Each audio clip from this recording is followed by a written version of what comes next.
when we here in Northwest Indiana, at one time, our plant, just this plant, employed 27,000 people. We are down to 4,000 people.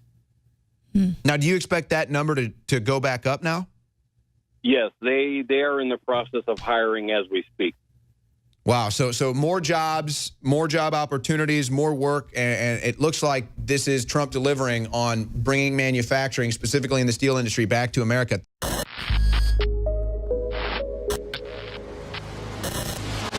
Owen Schroyer filling in for Alex Jones here. And I opened up the phone lines. Leanne McAdoo in studio with me here. We'll be taking your calls for the remainder of this hour, as well as hitting a spattering of news here. Leanne wants to talk about human organs being grown in pigs. They said that was a conspiracy theory when it was on the Alex Jones show. Now it's mainstream news. So once again, tomorrow's news today. But we want to go out to the phone lines here. Again, the topics today were, what do you think of Brad Parskill's tweet warning Facebook, Twitter, and Google to stop censoring? And then, do you work in the steel industry? Do you live in steel country? What differences are you seeing since the tariffs have been talked about? And I believe they got enacted either today or yesterday. And we've got some callers calling in right now that work in the steel industry. Scott calling in from Indiana works at U.S. Steel. We heard from the CEO of U.S. Steel crediting Trump with delivering. Scott, what do you think about President Trump and the tariffs bringing steel manufacturing back to America? Good afternoon, Owen. How you doing? I appreciate what you guys are doing. You guys are standing up for everybody, and you're the tip of the spear. Thank you guys, the whole crew, for what you do. I think it's going to be a good thing. I think it's been long overdue. Things have been shutting down. Our sister plant in Granite City, Illinois, I've known people from that plant, and it basically shut down that whole community when that plant went down. Well, I can tell you, I'm from St. Louis. Granite City's just on the other side of the river. A member of the crew here lived on the ill side, and we were actually talking about that at one of the breaks. There used to be all types of manufacturing lining the Mississippi River in St. Louis, in Granite City, in Belleville, and it just got all shut down. It just disappeared. And you go down the Mississippi River, whether you're on the ill side or the Mo side, and there's just empty manufacturing plants everywhere. It's terrible. People don't understand the association of big steel in any community where a mill is located. You've got people that sell fasteners. You've got people that sell office supplies. You've got restaurants, diners that line that area, supermarkets. It's all tied together. The steel mill supports so many other businesses in any community they're in. And when that steel mill is gone, it has a huge impact on any area economy, any small businesses. It's terrible. It's very terrible to see that happen. Well, and just think about it. Guys, is that the one from Granite City that you just pulled up there? All right, well, there's just an example of an empty steel mill. But just to echo what Scott is saying, you don't have to listen to Scott to know that he's telling the truth. All you have to do is go to the local, the biggest city by you. Go to the inner city by you, whether it's St. Louis or Chicago or Baltimore. You have massive manufacturing plants shut down, empty warehouses, empty buildings, and then that's what Scott's talking about. That brings the poverty. That brings the lack of job opportunity. That brings the lack of growth, and then the homelessness, and then the rest of the degradation that comes with it. I mean, it's so weird, Leanne, that this is some sort of foreign concept that people see right in front of their face, right? They go downtown, they see the empty warehouses, they see the manufacturing shut down, but it doesn't click. Why all of a sudden is there poverty here? Why is this being shut down? Right, why are entire cities that were once booming, they've just disappeared, like and Detroit everyone has to move away. And then they suggest, oh, well, let's build up Detroit by bringing in refugees and recreating a new city with, foreigners. But, I mean, it's just, we're seeing that all over the country. And now, Scott, you say you work at U.S. Steel. We heard from the CEO earlier. I mean, are you guys as a company, I mean, is this like just huge for you, just expansion, more job, more work? I mean, is this just like a celebration time for your industry right now? Well, what happened, us up here in Northwest Indiana, we're kind of the flagship of the U.S. Steel Corporation. So when they started shutting down, it's like you start shutting down things to keep the main body alive. We've been running pretty strong up here in Northwest Indiana. We really haven't missed a beat. But again, they were shutting down Granite City. They shut down our tubular plants in Lorain, Ohio. At Fairfield, Alabama, they shut down a blast furnace in Fairfield, Alabama. That one doesn't get the press. Fairfield is all but gone. You had Texas Lone Star Tubular. U.S. Steel owns that, and since the gas prices are doing what they're doing, the tubular business is in the toilet.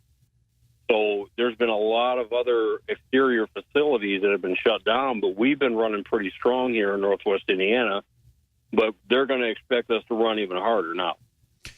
And that's the insight. That's such good insight, Scott, because as you mentioned earlier, those manufacturing plants and those companies created cities. I mean, that's how American cities would come about. You create a business, you have a manufacturing plant, and then you hire people, and then they hire people, and then it gets bigger, and then you manufacture more.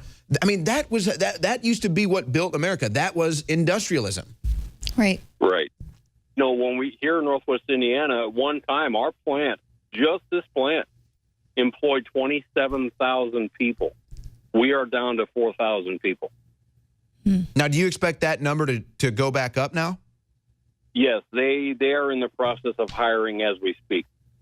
Wow. So more jobs, more job opportunities, more work, and it looks like this is Trump delivering on bringing manufacturing, specifically in the steel industry, back to America. Thank you so much for the call, Scott. He mentioned Ohio. We now go out to Ohio, where Matt calls in. He also works at a steel mill. Go ahead, Matt. Hi, Owen. Also want to hit a quick plug. I take DNA Force. I thank you guys for that. It's a great product, works great. Hi, Leanne. I actually did work in steel industry and steel country. My dad spent 16 years at Ormet aluminum plant. I was at Ormet with him and then went to Wheeling Pittsburgh Steel, and a job that I thought I'd have for life. The tariffs actually shut them down. And now, since Trump's been in, that mill has opened back up. They might do more hiring. They're hoping to open the whole thing up now that the tariffs actually started to go away. They're actually hoping to expand, and a couple other industries up the Ohio River are starting to open up. So it sounds to me that the heads of these industries were shutting down and kind of rationing back because they didn't have that confidence in the future market. They didn't think that business opportunity would be there in the future. Now they have that confidence. They see signs of it returning, so they're reopening, and they're actually getting the jobs back. Yes, it's the same way with after the steel industry. I went underground in the coal mine and hoped to retire there, but Obama, of course, shut that down with the war on coal policy. But now that that's out, the coal industry now around here, because we border West Virginia, we're right across the river, the coal country and steel country in the same place, and they're both now just booming because it shut the economy down. It shut the towns down that I lived in and grew up in. It's a completely different place. See, and that's what is so frustrating about this, Leanne, because the Democrats and liberals like Obama say, well, we have to shut this down. We have to kill coal and stop steel manufacturing because it kills the environment. They're not actually stopping it from being produced. It just goes overseas, right, and all that wealth and prosperity goes somewhere else, and then it destroys the American cities. I mean, doesn't that show how phony they are? They don't actually stop it from happening. They just stop America from benefiting. Right, and no plan as far as how to replace those jobs or what they were going to do. I mean, just listening to these callers, I can't help but feel just such tremendous relief about, can you imagine how close this country was to collapsing? And people were just ready to kind of throw in the towel. We bought our home in New Zealand for the collapse. We'll be fine. The rest of you are going to have to fend for yourselves in your collapsing country.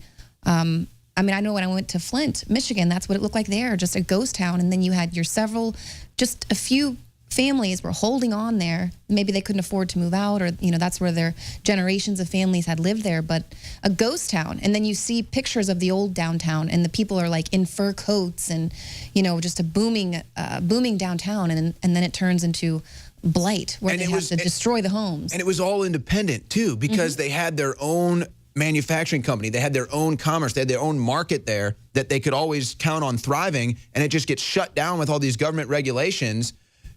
Matt, you got 30 seconds left. Do you expect this trend of more steel jobs, more steel manufacturing to continue here in America?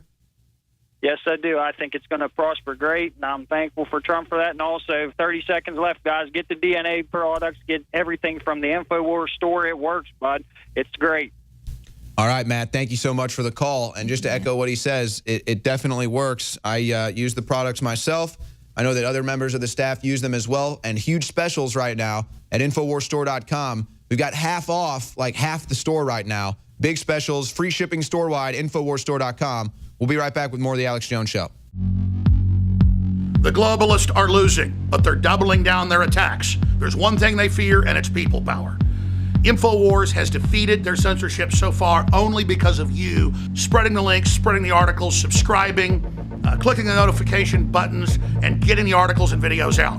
But they are intensifying their censorship, so now it's more important than ever to ensure we keep the First Amendment alive and well right here in America and free speech worldwide. So from Australia to countries in Africa, to Europe, to Mexico, to right here in the USA, I salute you all for taking action and defending free speech. We will prevail.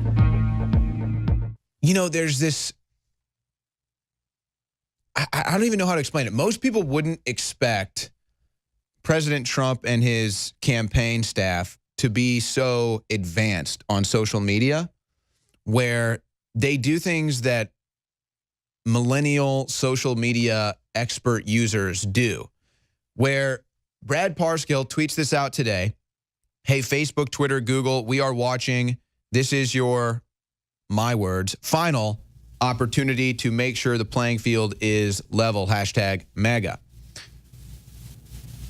Now, guys, if you would go to President Trump's Twitter and pull up, I think it was like his third or fourth tweet ago, where he says, we are going to do something about stolen intellectual property. But he doesn't really talk about who. Brad Parscale doesn't really get into what he means by this is your opportunity to make sure the playing field is level. We're kind of just left to assume what that means. Let me explain to you what this is. This is what millennials and Twitter users call a subtweet. You know what a subtweet is, Leanne? Yes, I do. Well, a subtweet, yeah, there it is. A subtweet is when you put a tweet out there, but there's actually a bit of nuance to it. There's a message. There's a hidden message underlining the actual tweet. That's why it's called a subtweet. And President Trump, pull up that last tweet about intellectual property. That tweet is 100% a subtweet telling China to quit stealing our intellectual property.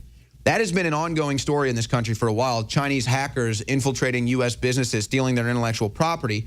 And then Brad Parscale, hey, Facebook, Twitter, Google, we are watching. This is your opportunity to make sure the playing field is level. I think there's a subtweet there.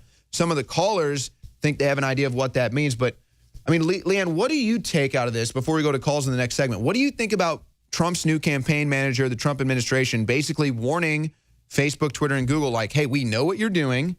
You better stop. Right. This is very important. We see them really cracking down, obviously leading up into the 2018 elections and then beyond.